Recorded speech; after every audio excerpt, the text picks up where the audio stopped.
What is going on, IBL fans? TenaciousSfox here with a special guest co-host, my friend Bryce. Mid is a little bit busy this week and he had some other things going on, so hopefully he will be back next week. But we are going to be your pick'em crew for week 2. All right, so for the week 1 matches, we have Ben and the Baltimore Orioles versus Techno and the Carolina Pantherians. I have the Pantherians winning. Who do you have?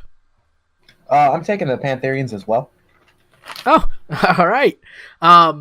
So my thought process here in picking the Pantherians, the first and most glaring reason is because the Orioles barely came out with a 5-0 loss in the first week. They probably didn't even deserve that with their terrible performance. What do you have to say on this match? Well, based on team comp, Torn T looks like he can kind of play around, especially, U-turn, regenerator. Greninja hits just like a truck, although the Weavile will have some fun with Tornadus and Dugtrio, so he's got to watch that.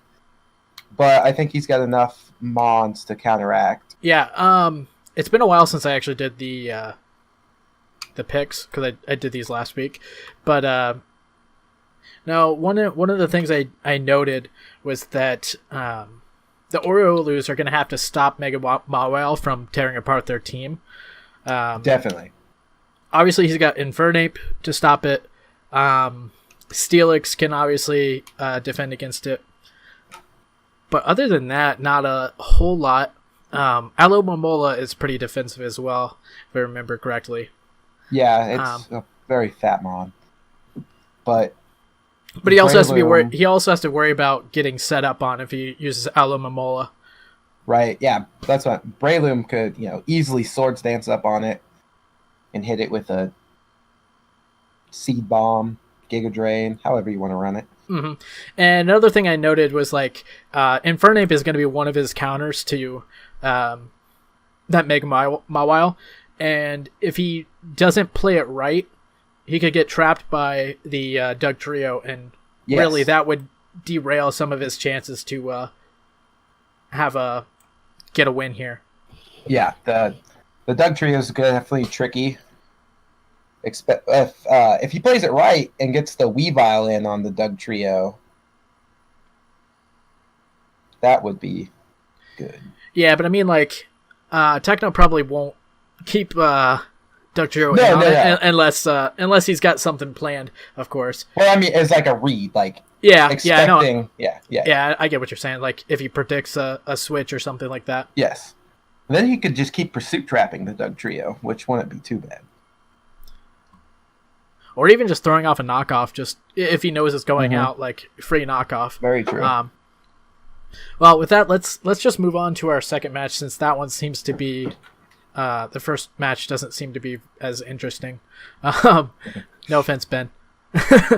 But second match, we have Austin and the Lawrence Talonflames against Ryo Hayamaru and the Pittsburgh Huge Powers.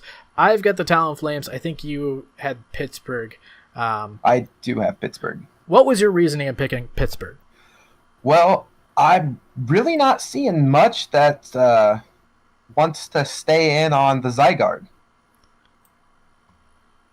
And Zygarde, if you don't have something that really hits it, then it puts in work. The Megazard X is probably one of his best bets, as well as Tapu Bulu. But if the Huge Powers can get rid of Tapu Bulu, then he's got nothing to stop an outrage. That's fair. Obviously, he could always Destiny Bond Spiritomb. Very true. And I think that's a really good point, that his Zygarde can put in work here. Obviously, Megazard X probably isn't as much of a counter, just because it's more of a physically offensive mon, and Zygarde's kind of bulky in the defensive, physically defensive. But obviously the Tapu Bulu is going to probably be his counter there. Yeah. He does have Slurpuff at the bottom. Yeah, as well. Slurpuff wouldn't be too, and he could if Webs would actually be really beneficial for Talonflames to run with Slurpuff. Just kind of get some speed control on the Mega Lopunny. One of the things that I want to see out of both teams is just like a bounce back from last week, because both teams did horrible in the first week. Well, Austin was a little bit closer than Rio was, but still one got hit with a 4-0, and I think Pittsburgh got hit with a 5-0. So, I mean, we do want to see both teams do a little bit better in this week. But one thing that I did note is that the Clefable can do really well for the Pittsburgh Huge Powers as well. Garbodor can obviously wall it, but there's not a lot. Like, Empoleon can probably put some damage onto it as well. Yes. But Clefable, a setup Clefable could be pretty dangerous for the Talonflames. I can see that as well, yes. Yeah, the overall team comp here, in my opinion, Huge Powers has the advantage. See, I think because of that, I think that the Huge Powers do have they have some counters to Tapu Bulu, such as the Torkoal, Victory Bell, and Doublade, but overall, those aren't. I mean, Torkoal is not going to be doing a lot of work here. Victory Bell may, and Doublade's a lot more defensive than it is going to be offensive. So I think the Tapu Bulu is really going to have a big part in this match. I'd agree with you.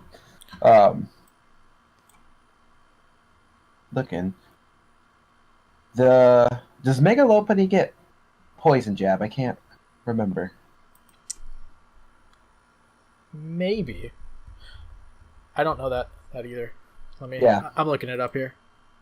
Because if it does get Poison Jab, then that is definitely a good Bulu counter. Probably don't want to switch in on a Wood Hammer from Bulu, but... Or even like a Nature's Madness or something. Mm-hmm. Probably won't run Nature's Madness. Probably more likely to be Play Rough. Play Rough, yes. Or... It doesn't look like it gets Poison Jab, and that was a really good... unfortunate. Yeah, that would actually be a really good move for it to have, maybe. Yeah. Well, then, yeah, he does. For as far as Bulu counters, he doesn't have much. Nothing. I mean, my thought process was nothing super offensive. Right. Obviously, I think Victory Bell is pretty offensive, but it's in the Sun, Victory Bell is going to be a threat. That's true. If he can get Sun up, and that's another reason Slurpuff's webs would be very beneficial here. That's a really good point. Anyway, I don't think there's much more to say about this one. So let's just move on to our next match. We do have KreselleKey and the New York XL Pikas versus FlameHorizon and the Minnesota Golden Golducks. And I've got the Golducks in this match. Who do you have? I have the Golducks as well. Oh, okay. The one thing that I looked at here is obviously the XL Pikas have a lot of offensive weapons. And Golden Golducks, they really don't have... They're really relying on their bulk to win their matches. Obviously, they can get a setup with Runecliss and Suicune. And, of course, they can get some sort of Trick Room team going with Mega Camerupt. That's probably something that they're planning to do at some point this season. But the one thing I did note was the XL Pikas while they do have a lot of offensive threats, their main offensive threats in this match are physical attackers.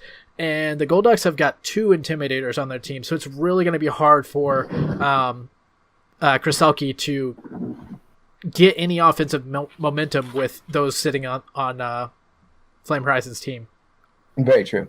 The biggest thing I see on Golduck's team is the one and only Lando T. That is just a threat to a lot of XL Pika's mons. Zeraora doesn't like it. Salazzle doesn't like it. Hoopa Unbound doesn't like it. Rhydon doesn't really like it. Rhydon can probably tank a hit. Probably a couple. And I think Rhydon actually gets Ice Beam. That is true, but when do you see special Rhydon?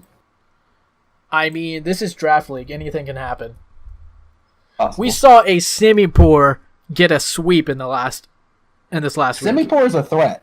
Simipour is not to be underestimated. Yeah, no. Special Rhydon is probably really unlikely with its just absolutely shit special attack. But I know what you're saying. Yeah. Hoopa Unbound, obviously, that was one of the ones where because that could be run special attack easily. You can easily run that special. But Mimikyu and Zeraora were the two offensive threats that I thought are going to really get walled by the Goldex team. Mm-hmm. Because of the aforementioned Landorus T, and of course he's got Gramble in there as well. Not to mention having Tangrowth, just the god of bulk. Yeah, right. He's got so many bulky mons here. Yeah. Reenactors, Sweet King, everything. I think, yeah. I guess there's not really much else to say because there's not a lot to say about his team other than it's just bulky as all get out. Yeah, I'm really interested to see this match though. I am too because it's a very hyper offensive and just a very bulky defense. Of course. And those are always, what's better, offense or defense? And this match will show. Well, let's move on to our fourth match. We do have GoldoaDragon and his New York Empoleons versus Darude and his San Jose Panquakes. As we mentioned before, the Panquakes have the Simipour that did so well in week 1. Who do you have in this match?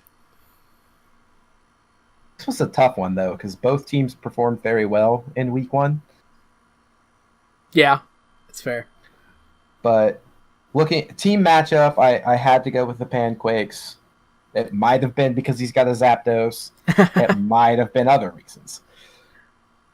But he does have to watch out for the Terrakion, because Terrakion it's Terrakion. It kills things. That's what it does.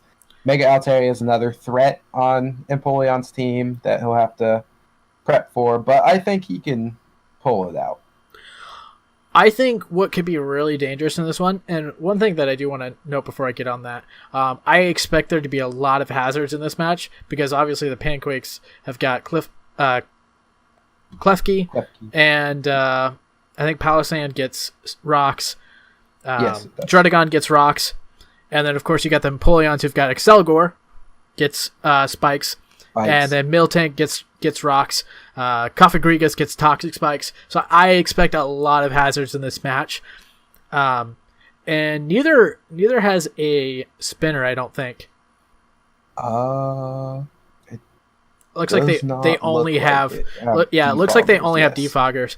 But one thing that I think is going to be important for the Empoleons, that's who I have winning this match. I do think that the Empoleons are going to pull out a win here. But one thing that I do have to note is that Scolipede on the Panquakes team can really put in work here, especially if it's like a setup variant. Because obviously Earthquake is going to take out the Jirachi. Poison Jab is going to do massive work against that Altaria.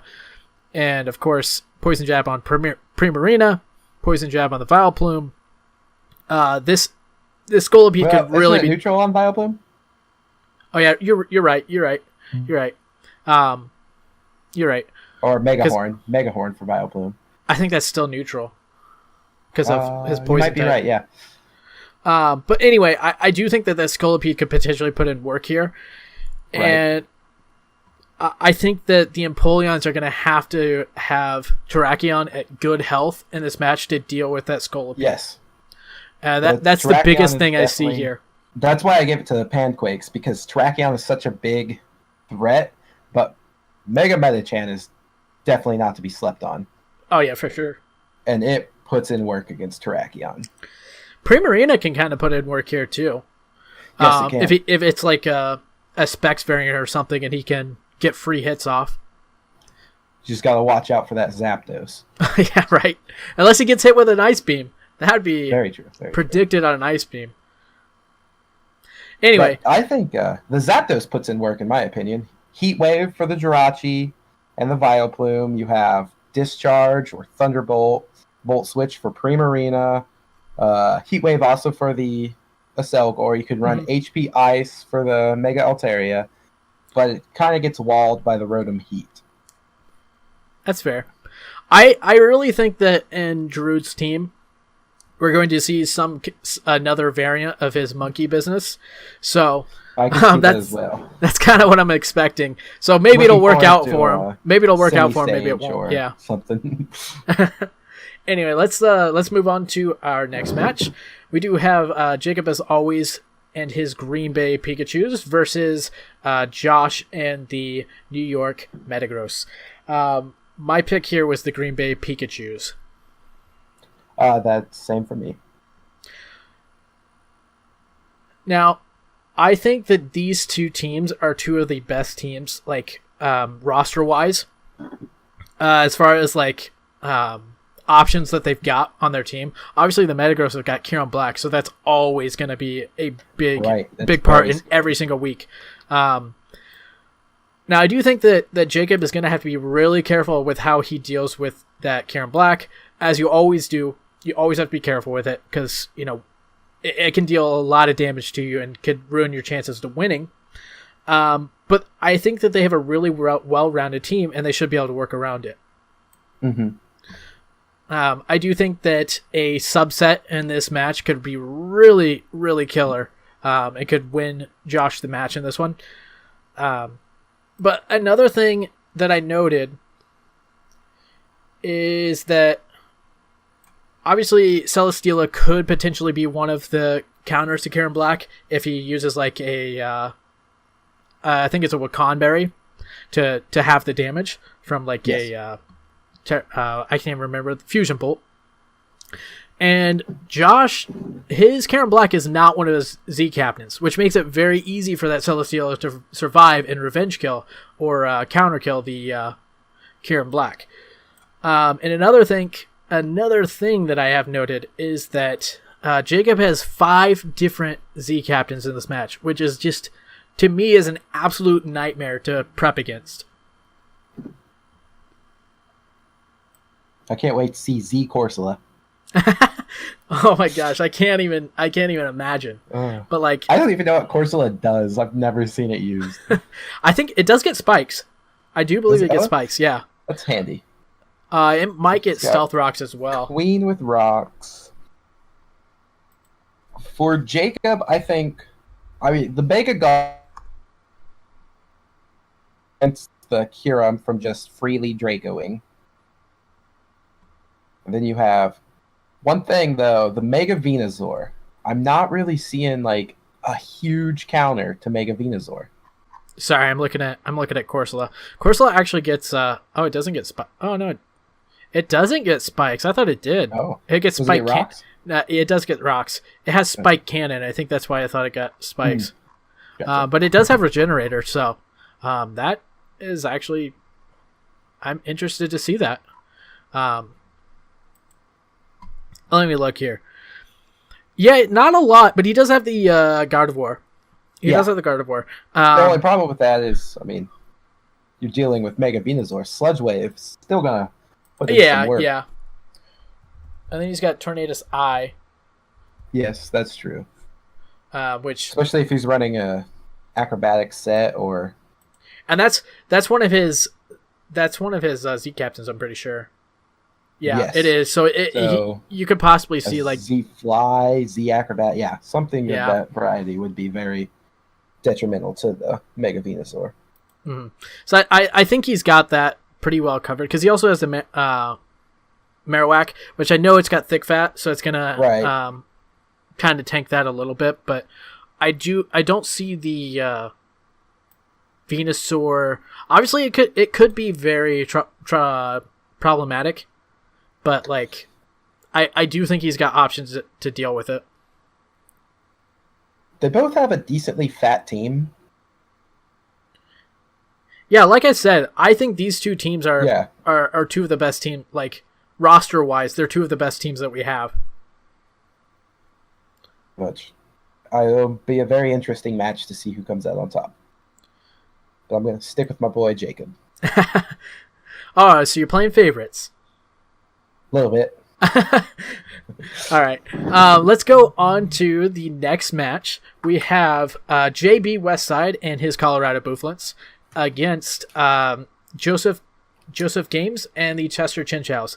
Now, I picked the Buffalons, and before I even talk about the matchup, it was hard to pick the Chester Chinchows in this one because they didn't really play that well in the first week. Obviously, that doesn't mean anything. Every week is a new week, but that was one of the biggest reasons I picked the Buffalons in this one. What do you have in this match? I also have the Buffalons, almost based on the same reason. I wasn't very impressed with how the Chinchows played. Obviously, they can turn it around, but I will have to stick with the Buffalons. I really like the Finny, Mega Scizor, and Dragonite Fairy Dragon Steel core they have going. I think that's a really cool core. That's pretty typical core. Yeah. Well, no, I mean like those three mons. Oh yeah. I know. I'm just messing with you. I did note that one of the Chinchou's main weapons is that Latios, or is it Latios? And obviously Finny and Mega Scizor. Obviously, if the Latios doesn't have HP Fire, they kind of wall that Latios. That's one of his main threats. Now, he will have to watch out for the Manaphy and Tail Glow, because that could obviously do a lot of damage to him, because his options of dealing with that Manaphy are Raichu, who's super frail, and Shaman that can get bodied by an Ice Beam. Like, those are his two options with that. Now, one thing that I think is huge here, and you already mentioned the Dragonite, the Chinchows only have one Rock Setter in Crocodile. And typically, I mean, some people do run rocks on a Crocodile, but it's not super common. You can see a Life Orb set running it. I can see that. But I mean, like, Dragonite could have a week where it can just come in and set up basically freely because it can hide behind that multi-scale. Yes. Yeah, multi-scale Dragonite. You want to break that scale as soon as possible. Yeah, and otherwise, I predicted that last week. I predicted that last week, and it didn't happen. But I think this is another week where JB can abuse his teammate. It's very possible here, yes. Well, I don't think there's a lot more that we can say about that match. Let's just move on to the next match. We have MyTurkeySub and his Chicago Cub Juice. It's one of my favorite teams, as you know. I do. We have Eric and the Colorado Mamoswines. Now, I picked the Mamoswines. I think you did too, right? Yes. I mean, the main thing we have to say is Coco Lucha puts in absolute work in this one. 100%. Coco Lucha is one of my favorite offensive cores. I've actually been seeing a lot of Finny Lucha recently, which I think is cool. Now, I actually my preseason interview, one of them was with Turk, and he likes these smaller teams where he can get a bunch of really powerful bonds that are really versatile. But I think it's like last week. I think it's going to really hurt him in this match, especially going against something like Coco Lucha, where you do kind of need some options to get around it. That electric terrain, though, with his Rotom Wash. I've done it. Like, had Coco Lucha plus Rotom Wash in a draft league, and I took advantage of the electric terrain with my Rotom Wash. Well, I mean, another thing is he doesn't have any ground types, so that Coco can literally just volt switch as much as it wants. Like, and that's going to be a huge.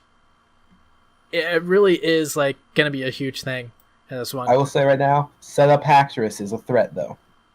Well, he's also got the Mamoswines also has Arcanine. He can just come in and intimidate. That was very true. That was another thing I noted was that Haxorus and Gallade could be could be pretty difficult to get around if they start setting up. But with Eric having Arcanine, he's got ways to play around it. But overall, I think that this one's a pretty straightforward one for Eric. And I think that Turk has to hope for... either has to play completely perfect, or he has to hope for mistakes from Eric to really pull out a victory in this one. Would you agree with that? I 100% agree with that. Now you have to be careful. You have to be careful what you say in these, because if you say something wrong, they'll meme on you with their titles. Probably. I expect it from Eric. Anyway, moving on to our final match of week 2. We have Tyler and the New York Cosmogs against Brendan and the Marlboro Mudsdales. I've got the Cosmogs. Who do you have? I have the Cosmogs. Well, what was your reasoning? Well, I'm looking at the teams, and the first thing I see when I look at Cosmogs, I see Kartana. I love that Kartana. It's a threat. Steel Grass is pretty cool typing. Few weaknesses, not as few as Steel Bug, but still. That Beast Boost, if he is a Scarf Beast Boost attack, is just now nasty. I don't think you watched it, but Brendan had his Devil's Den tournament a couple weeks ago, and Tyler actually won the whole thing with a Kartana. I mean, basically with a Kartana just destroying every matchup. So I do think Kartana can really put in work as a late game sweeper, but I think one of the things that he has to be careful of is he cannot get tricked by the Zoroark, because it does get flamethrower, and that just destroys Kartana. Like, that destroys his chance of sweeping with Kartana. So he has to really be careful about that. Another thing I noted with his Hydreigon, he can almost freely drop Dracos, and I say that with a huge asterisk, almost, because obviously Brendan does have the Scizor and the Mega Diancie. Right. But Hydreigon gets coverage for both, and if he gets predicted, like if he goes into Mega Diancie and he gets predicted into it, and Tyler goes for Flash Cannon, see you later, Mega Diancie. Or if he goes for a Flamethrower into a Scizor, like, he has to be really careful when he's switching in with those. Yes. Which is why... even if it's just a Life Orb Hydreigon, then... Yeah, I just think, like, Brendan has to be really careful with the Hydreigon, because, like, that can... It can almost freely drop Dracos on him. Like, yes. I mean, agree with that. With a big asterisk, but, I think you get what I'm saying. I hope everybody else does, too. Anyway, I don't have... so fat. Which one? Toxapex. It's just... Well, Brendan's got Milotic. That thing does not die. That is also true, yeah. Oh, I hope there's not a Toxapex Milotic stall off. Well, I mean, yeah, because Brendan loves to run Flame Orb on his Milotic, so... Yep. That's a match I don't want to see. Anyways, I think that's all that I've got to say about those matches. Do you have anything to add? I think I am good. All right. Well, thank you guys for watching this week's of Pick'ems. Hope you guys enjoyed. Make sure you check out the IBL channel, or the IBL Discord down in the link. And I'll see you guys next time. See ya.